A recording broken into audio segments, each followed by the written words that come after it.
दोस्तों, आप देख रहे हैं टीवी 10 जी इंडिया और मैं आपके साथ हूं मोहम्मद मंजर हुसैन। जनसंख्या के अनुसार विधानसभा में, लोकसभा में मुस्लिम जनसंख्या के अनुसार मुस्लिम कितनी विधायक होनी चाहिए, मुस्लिम कितनी सांसद होना चाहिए, वही रिपोर्ट आपको मैं दिखाने जा रहा हूं।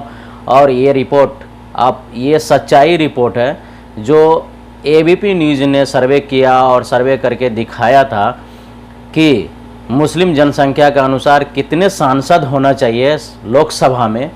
वो लोकसभा जब से देश की आज़ादी हुई और आज तक 2014-2019 तक जो कितनी सांसद पहुँचे, सबसे कम सांसद 2014 में पहुँचे थे। जो लोकसभा के चुनाव हुई थी, जो 2014 में जो चुने, सबसे कम मुस्लिम विधायक सांसद चुने गए थे।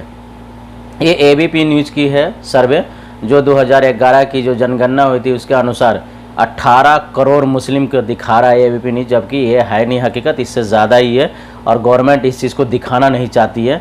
तो वही रिपोर्ट आपको मैं आपके सामने रखने जा रहा हूँ और रिपोर्ट एक एक करके आप देख सकते हैं कि स्टेट बाय स्टेट, राज्य बाय राज्य आप देख सकते हैं कि मुस्लिम आबादी के अनुसार कितनी सांसद होना चाहिए और कितनी विधायक होनी चाहिए। ये रिपोर्ट मेरी रिपोर्ट नहीं है, ये एबीपी न्यूज़ की रिपोर्ट है। एबीपी न्यूज़ के जो मनोज मुंतशिर है, जो अभी बहुत छाए हुए हैं, अपने अपने कुछ ऐसे वक्तव्य बोले जाते हैं जो कभी किसी के बारे में, किसी के धर्म के बारे में, किसी के बारे में कुछ बोल दिया जाता है। अभी कुछ दिन पहले राम के बारे में कुछ बता दिए थे, तो उसी का रिपोर्ट मैं आपको दिखाने जा रहा हूँ कि कितनी सांसद होना चाहिए लोकसभा में।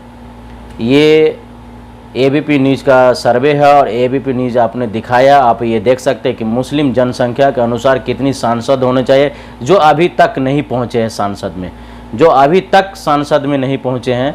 इतनी सांसद नहीं हुए मुस्लिम की जितनी आबादी है, पॉपुलेशन के हिसाब से आबादी नहीं। और हर वोट हर पार्टी को देते जा रहे हैं, हर पार्टी मुस्लिम वोट के लिए एक दूसरे को खड़ा किए जा रहे हैं। दूसरे पार्टी से अगर कांग्रेस दिए तो उसी पार्टी से दूसरी पार्टी जो रहेगा वो दे देगा। सपा है तो मायावती वही कैंडिडेट को उतार देगा, ताकि मुस्लिम नहीं पहुंच सके सांसद बन करके। ये है हर पार्टी की नज़र है, मुस्लिम सांसद नहीं बढ़ सके, मुस्लिम सांसद की जनसंख्या नहीं हो ज़्यादा, और हर पार्टी अपने अपने वोट बैंक के लिए मुस्लिम का इस्तेमाल करते जा रहा है। शुरू से लेकर के अभी तक, जब से देश आज़ाद हुई तब से तक मुस्लिम को जो है डिवाइड करके चला जा रहा है, और डिवाइडिंग के वजह से सांसद इतने नहीं पहुंच रहे हैं, मुस्लिम जनसंख्या के अनुसार सांसद नहीं हो रहे हैं। एबीपी न्यूज़ के अनुसार आप देख सकते हैं कि ये किस तरह से हालत हो चुकी है। और अभी तो हर दिन पर दिन हर पार्टी मुस्लिम के वोट को बिखराव करते जा रहे हैं। खास करके भारतीय जनता पार्टी ने मुस्लिम की वोट पे ऐसी चोट मारी है जो बिखर चुके हैं।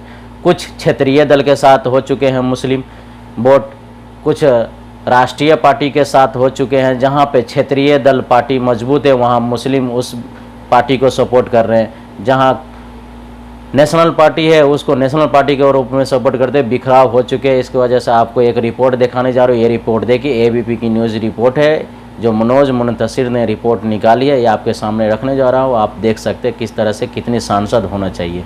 चलिए तो वीडियो को शुरू करते हैं बिना लेट किए हुए, और आप देख सकते हैं, समझ सकते हैं कि किस हालात हो चुका है, जबकि कितनी जनसंख्या के अनुसार कितनी हो सकते हैं। तो चलिए वीडियो को शुरू करते हैं। यूपी के मौजूदा चुनाव में सांप्रदायिक ध्रुवीकरण के डर से पार्टियां खुलकर मुसलमानों का नाम तक नहीं ले रही हैं और ना ही उनसे जुड़े मुद्दों पर बात हो रही है। लेकिन हर दल की नजर मुस्लिम वोट बैंक पर गड़ी है, इसमें कोई शक नहीं है। दरअसल दूसरे वोटरों से अलग मुसलमानों की अपनी समस्याएं हैं।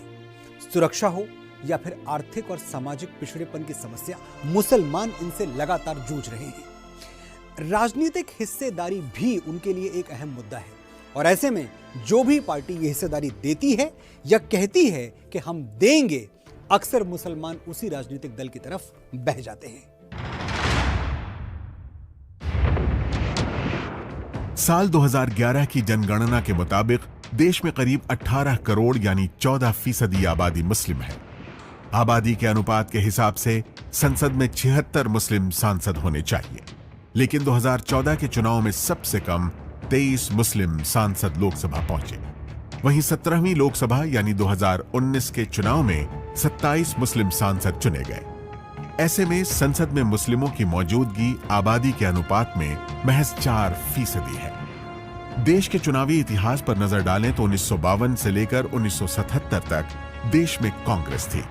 तब भी लोकसभा में मुस्लिम सांसद सिर्फ 2 से 7% ही थे। सबसे अधिक 49 मुस्लिम सांसद 1980 में चुने गए थे।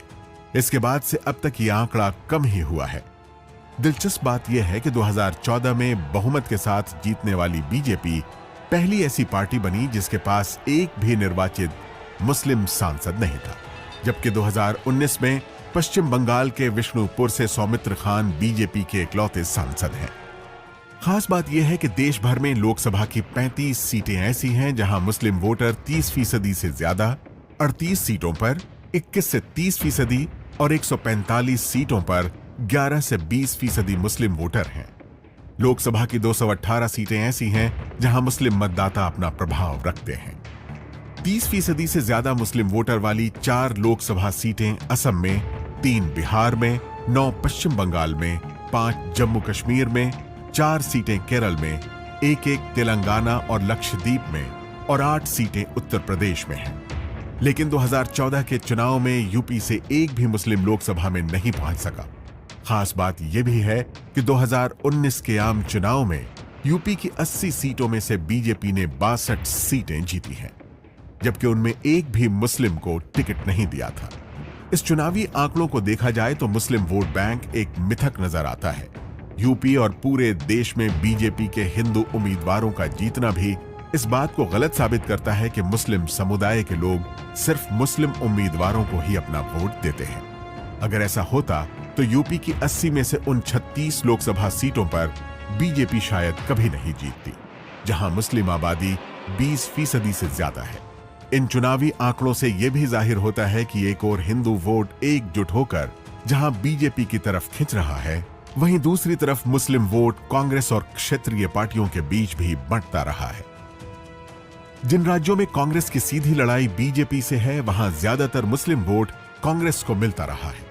लेकिन उत्तर प्रदेश, बिहार, आंध्र प्रदेश, तमिलनाडु, पश्चिम बंगाल, असम और दिल्ली जैसे राज्यों में मुस्लिम वोटर मजबूत स्थानीय पार्टियों का रुख कर रहे हैं।